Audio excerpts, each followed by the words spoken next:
ఏకాదశి నాడు ఉపవాసం చేయడం చాలా విశేషంగా జరుగుతుంది. బియ్యానికి సంబంధించినవేవి అంటే అన్నం తినకుండా ఈ సగ్గుబియ్యం, రొట్టెలు ఇట్లాంటివేవో ఉప్మాలు చేసుకోవడం, రొట్టెలు చేసుకోవడం ఇట్లాంటివి చేస్తూ ఉంటారు. కొందరైతే బియ్యాన్నే రవ్వగా ఆడించి దాంతో ఉప్మా, ఉప్పుడు పిండి అంటారు కదా! అది చేసుకొని తింటారనమాట. అసలు ఈ ఉపవాసం ఎందుకు జేస్తారు? ఎందుకు చెయ్యాలి? మిత ఆహారం, పథ్యమైన ఆహారం వీటిని గురించి మన వైద్య శాస్త్ర గ్రంథాలు చాలా చెప్పాయి మనకు. లంఘనం పరమౌషధం అన్నారు. ఎన్నో జబ్బులకు ఉపవాసం చేయడం మంచి మందు అంటారు. ఉపవాసం అనేది కామాన్ని అరికడుతుంది. ఉద్రేకాలను ఉప్పొంగనీయదు. ఇంద్రియాలను అదుపులో పెడుతుంది. మనస్సును, శరీరాన్ని గూడా పరిశుద్ధం చేస్తుందనమాట. మానవుడికి పరమశత్రువు ఏదో తెలుసా? జిహ్వ చాపల్యం. ఊరుకోలేడు. ఏదైనా కనబడితే తినేస్తాడు. అందువల్ల అతనికి రకరకాల జబ్బులొస్తాయి. మితంగా తింటే పథ్యంగా జబ్బు చేసినప్పుడు పథ్యంగా తినాలి. మితంగా తినాలి మామూలుగా గూడా. మితాహారం ఆరోగ్యానికి మంచిది. అమితాహారం అనేది జబ్బులకు దారి తీస్తుందని చెప్తూనే ఉన్నారు మన పెద్దలు. ఈ జిహ్వా చాపల్యం అనే ఏనుగుకు తగిన అంకుశమే, అంటే ఆ ఏనుగును పొడిచే అంకుశమే ఈ ఉపవాసం. దీనివల్ల జీర్ణకోశం, ఊపిరితిత్తులు గూడా బాగుపడతాయి. కాల్చడం వల్ల కాంచనం అంటే బంగారం ఏ విధంగా పరిశుద్ధమవుతుందో, ఉపవాసం వల్ల కాయం అంటే మన శరీరం గూడా ఆ విధంగా పరిశుద్ధమవుతుందనమాట. దీన్ని గుర్తించే మన పెద్దలు నిత్య జీవితంలో ఉపవాసాన్ని మనకు ఆచరణలో పెట్టి, దీని గొప్పతనం తెలియడం కోసమే పురాణ కథలను దీనికి జోడించుంటారు.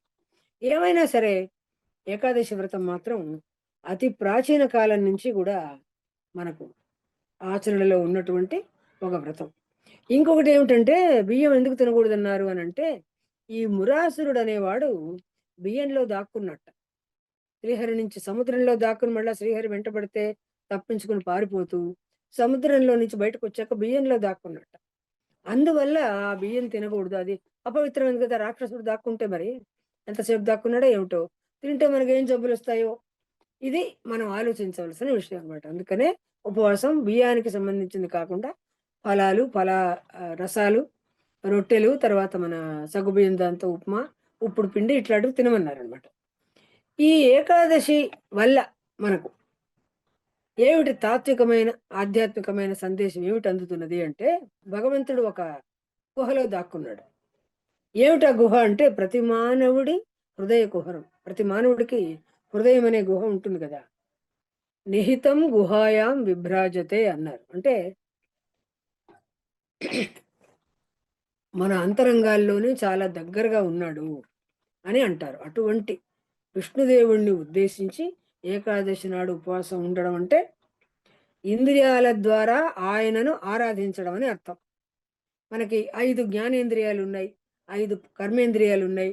వీటిని మించిన మనస్సు ఒకటుంది. 11 వల్లే మానవులమైన మనం అందరం కూడా రకరకాల చాపల్యాలకు లోనై ఎన్నో రకాల పాపాలు చేస్తూ ఉంటాం.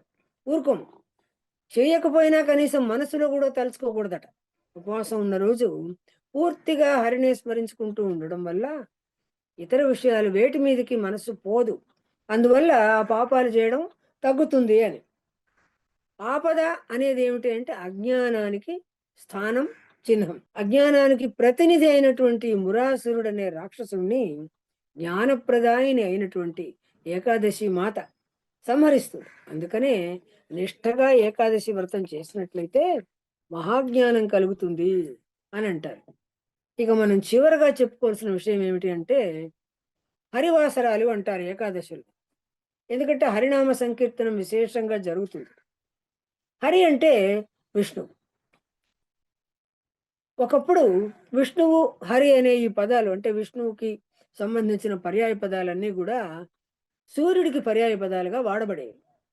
అందుచేత సఫల ఏకాదశి, శయన ఏకాదశి ఇట్లాంటి ఏకాదశులన్నీ కూడా సూర్యుడి చారంతో అంటే అతని గమనంతో సంబంధించి ఉండేవి. అంటే సూర్యగతిలో ఏ ఏ తేడాలొస్తాయో, సూర్యుడి నడకలో ఎటువంటి తేడాలొస్తాయో వాటన్నిటిని కూడా ఈ ఏకాదశులు మనకు తెలుపుతూ ఉంటాయి. కనుక వీటిని ప్రధానంగా సూర్య దినాలు అన్నారు.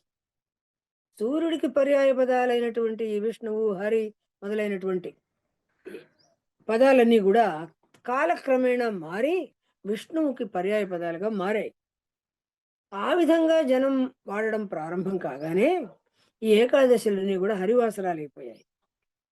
ఇందులో ఏకాదశి దినాలలో ముఖ్యంగా అంటే శివభక్తి ఉన్నవాళ్ళు ఉపవాసాలు శివరాత్రికి ఉపవాసం చేస్తారు. అప్పుడు శివుడిని తలుచుకుంటారు. మరొక దేవతను కొలిస్తే అమ్మవారిని కొలిస్తే కనుక లలితా సహస్రనామాలు చదువుకుంటారు. అట్లాగే ఈ ఏకాదశుల్లో హరికీర్తన, హరి సంకీర్తన, హరి కథలు వినడం, భాగవతులొచ్చి పురాణ కాలక్షేపం చెప్పడం, తర్వాత నాట్యాలు, నాటకాలు ఇవన్నీ చేయడం. ఇవన్నీ అన్నిట్లో కూడా హరికీర్తనే ప్రధానంగా ఉంటుంది గనక హరివాసరాలయ్యాయన్నమాట. ఈ విధంగా హరివాసరంగా ప్రచారంలోకొచ్చింది.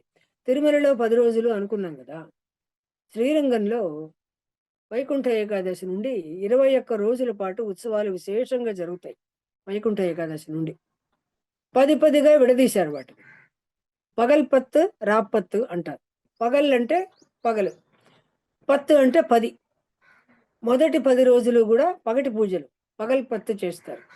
రెండవ 10 రోజులు గూడా రాపత్తు అంటే రాత్రిపూట పూజలు విశేషంగా చేస్తారనమాట.